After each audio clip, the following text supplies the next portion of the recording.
professional organizer, I come in contact with many wonderful people and hear many interesting life experiences. My clients' experiences influence my life in many ways, sometimes serious, sometimes humorous, and often heartwarming. One of my favorite examples on the humorous side, as well as heartwarming, is the story of Tilly. This is Ralph, and his situation is pretty typical. As Ralph and many of my clients have realized, it can be amazing how much stuff you can accumulate over the years. This situation can be overwhelming for not only the client's family as well. I am sure we all know someone who may feel overwhelmed by his or her possessions. Let me introduce you to Tilly. I first met Tilly back in 2013 on the first of many visits to Ralph's home. I was startled and confused upon seeing Tilly, but I couldn't figure out how to politely ask about him. Looking astute and comfortable in her upright seated position, Tilly had not moved for the last 16 years. I was hired by Ralph to assist him with cleaning out his house after his wife died. We began the journey by combing through items in the basement, followed by the office, garage, and the rest of the house. The years passed, and while we worked, Tilly stayed put. She didn't lift a finger and never moved an inch. After a few months of progress, Ralph was kind enough to agree to pose for some advertising pictures. My photographer friend, Terry, helped me to learn more of Tilly's story. Terry asked a simple, non-judgmental question, "Tell me about your friend." Ralph replied, "Oh, that's Tilly. She paid for my father-in-law after his wife died." Last year, Ralph decided to move his home and move to Florida to be near family. Tilly wouldn't be making the move, and we needed to figure out what to do with her. After two antique stores politely declined to take Tilly, Kevin and Chris from a resale store called the Bomb Shelter Store came to purchase some items, and we offered Tilly to them. Kevin also declined. This is Kevin, the owner of the Bomb Shelter Store in Akron. He is a great resource for helping people figure out what to do with their stuff. They buy and sell many types of items and have an incredible appreciation for vintage style. More importantly, they care about the stories behind the items. I later learned more details about Tilly. Ralph's sister-in-law, Gloria, created Tilly for her father, George, after his wife, Mary, had died in '87.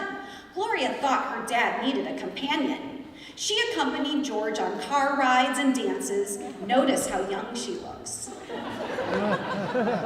Tilly was a fine dancer. So back to my predicament. When Ralph's house went on the market, I had to hide Tilly. I also needed to sell Ralph's car, but the battery had died. The dealership sent someone over to jump the car. I had forgotten about Tilly's hiding place until I arrived to meet them. My husband and I exchanged a nervous look. One of the guys said, "What's wrong? Is there a dead body in the trunk?" I replied, "Not exactly, but you're on the right track." I opened up the trunk and tried to explain in a couple sentences. I wish I could have taken a picture of the looks on their faces. Needless to say, I'm sure the entire dealership staff was treated to an interesting story that day. After the dead battery, I was ready to meet prospective car buyers. Leaving Tilly in the car might generate some awkward moments if a buyer decided to pop the trunk. So I brought her home with me and left her at the kitchen table to surprise my husband. He said that it was nice to sit at the table with someone who didn't care who gets to read the front page first. Another week went by and I still hadn't found a home for Tilly. I was becoming a bit desperate since I took this responsibility very seriously. I decided to make one more call in my effort to find Tilly a home. I called Kevin, the owner of the Bomb Shelter Store, and said, "Kevin, I would like for you to accept Tilly as a gift. I think she belongs there." He kindly explained how he thought it wasn't a good idea and that she seemed a little creepy to him. However, he offered to dispose of her if I needed him to do so. That would not be okay with me. I actually got sick thinking of putting her in a bag and throwing her away. The last idea he came up with was to pin a note on her that read, "Welcome to the Salvation Army," and then leave her at the Salvation Army donation drop-off. We went on for about 10 minutes trying to problem solve. I hung up the phone disappointed that Kevin wouldn't accept her. Soon after, I had to make a stop at the Bomb Shelter Store to drop off items from another client. I ran into Kevin's colleague, Chris, and mentioned that I still needed to find Tilly a home. He said, "You should bring her here." Clearly, he didn't remember Kevin's reaction to Tilly or know that Kevin already nixed the idea. We began to scheme and brilliant plan all the places Tilly could sit in the store and how she would really be at home amidst all the old stuff and things from her old home. We decided I would deliver her the following week at an early hour before Kevin's arrival.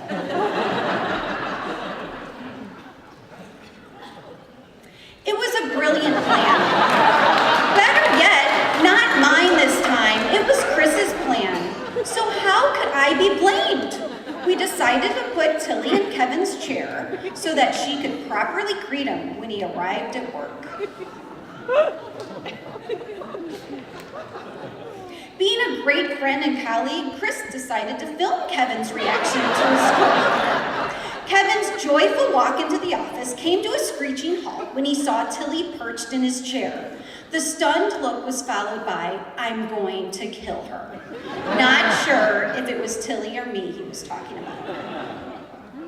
I get frequent photos of her adventures at the bomb shelter. The reaction to Tilly has been positive. On the left, we see Tilly working in the vintage clothing area. Chris stated that she is their best employee since she never talks back and the customers love her. Chris also mentioned that she's starting to pick up some bad habits. Tilly will continue to bring smiles to people's faces for many years to come. There are stories waiting to be discovered.